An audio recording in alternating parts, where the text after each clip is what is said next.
All right, let's get a couple more things out of the way. I shaved my beard too high. I'm aware I can see. Here's the thing, my overall face is so round that you just pick a spot, and I normally nail it. And this time I finished and I was like, oh God, what am I gonna do? And then you always have that voice. Every dude with a beard in here is hiding something, and you have that voice sometimes. It's like, just shave it all off. No, always a mistake.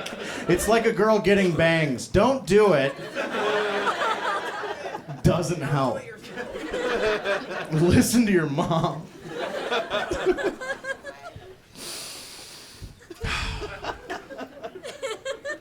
I had an interesting couple of days a while back. I was house sitting for a friend of a friend, and I just want you to know that this is the top tier of house sitter. All right? Like, I'm like the best that you can get. I'm not saying I'm great at it. I'm saying there's not a lot of highly qualified house sitting candidates. There's no doctors that are house sitting. Right? You call someone with an education to house sit for you, and they're like, I'm fucking busy, Cheryl. But you call me, and I'm like, yeah, I can be there. So, I heard through a friend of a friend, someone was looking for a house sitter. I heard they had a dog. I love dogs. I was like, I'll do it. Let's go. And I get there, and on the first, I walk in, I find the key under the rock, standard house sitting procedure. I'm well versed. I get there, and then they've put rules on the kitchen table. And I want to be clear, not like, in the event of an emergency, here's some phone numbers to call. I mean a list of prohibitions. Things I'm not allowed to do while house sitting. And that means these people don't know how house sitting works. You're not here. So I can do whatever I want. The unspoken rule of house sitting. The unspoken rule of house sitting is that everything will look pretty much the same when you get home. You just have to know deep down in your heart some fucked up shit happened in your house while you were gone. And you'll see it in my eyes when I shake your hand.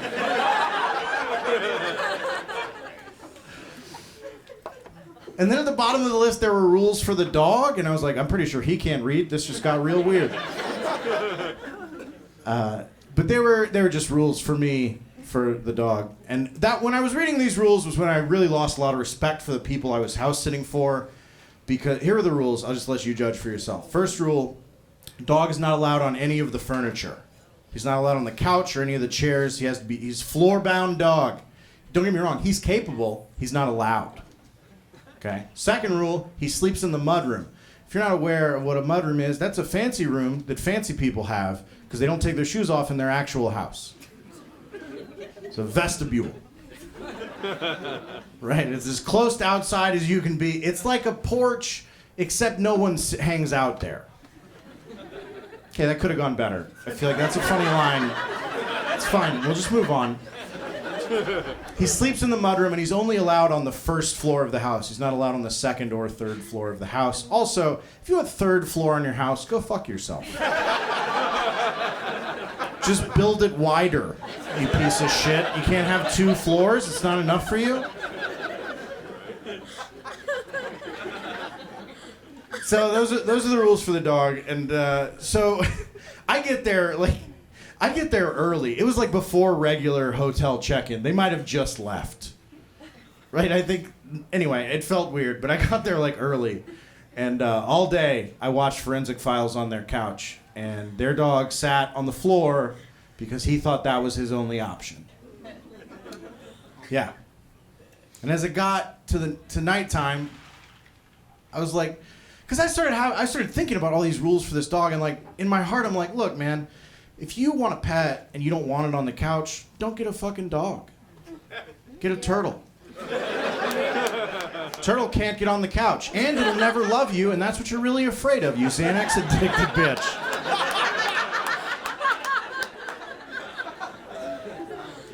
So I was sitting there on the couch, and I started patting next to me. It's the universal symbol for come on up here, buddy. But he wasn't getting it. And that's when I realized that is not a universal symbol. This dog has never been told to come up here. And that broke my heart a little bit, I'm gonna be honest with you. And I was like, come on, buddy. Right? Gave him a little pat on the head, then patted right here, and slowly he started to get it. And his expression went from like, clearly you didn't read the fucking rules. And then all of a sudden it was like, are you for real right now? Right? He jumps up on the couch and immediately starts humping me. And I was like, all right, get off. Get off the fucking couch. I tried to explain to him. And I know that I'm the psycho, like trying to explain concepts to a dog, but I'm sitting there and I'm like, look, man, I think you're great. I think we could be best friends. I'm just not looking for dog dick right now. Can we just hang out and watch Forensic Files? Not in a sexy time mood. So if you think you can be a gentleman, come on up here. He jumped up there and immediately started humping me again. He's like, get off the fucking couch. And that was when I realized, like, oh man, I have been in this situation before. I've just never been on this side of it.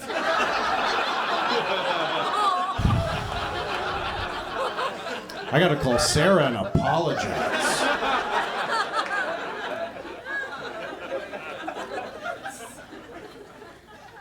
So anyway, I put him in the mudroom and watched Forensic Files till I went to sleep. And I would have felt bad about it before, but who knows what would happen if he didn't sleep in there.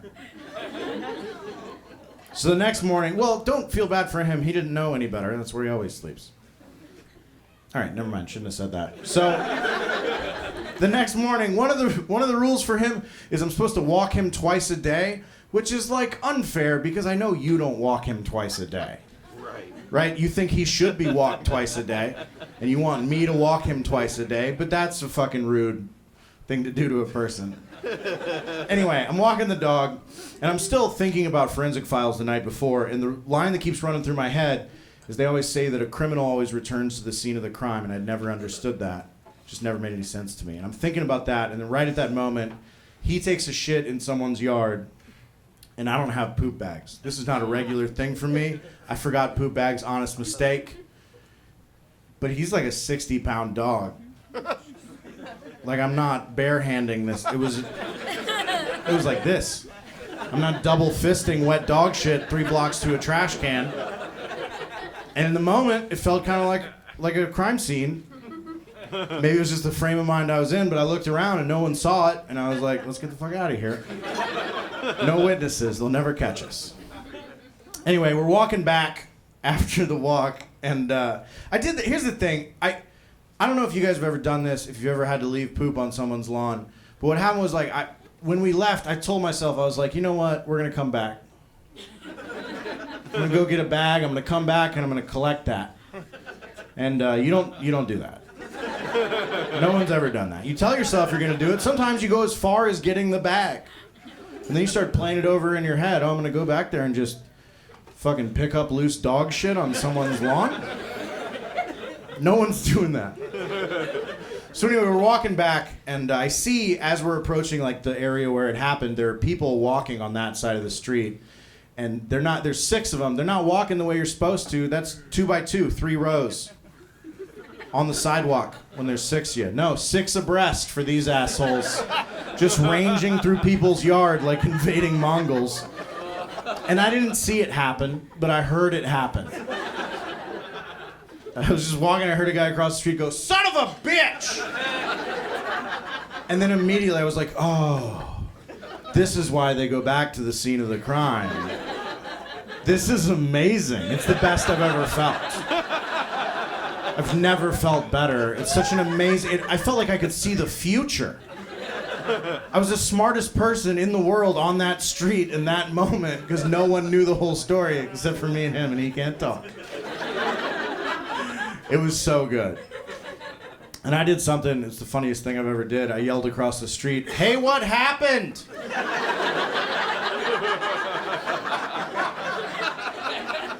And then he yells back, I stepped in dog shit. And I was like, oh, that's not really that big of a deal. Do you want a bag? All right, you guys, that's my time. Thank you.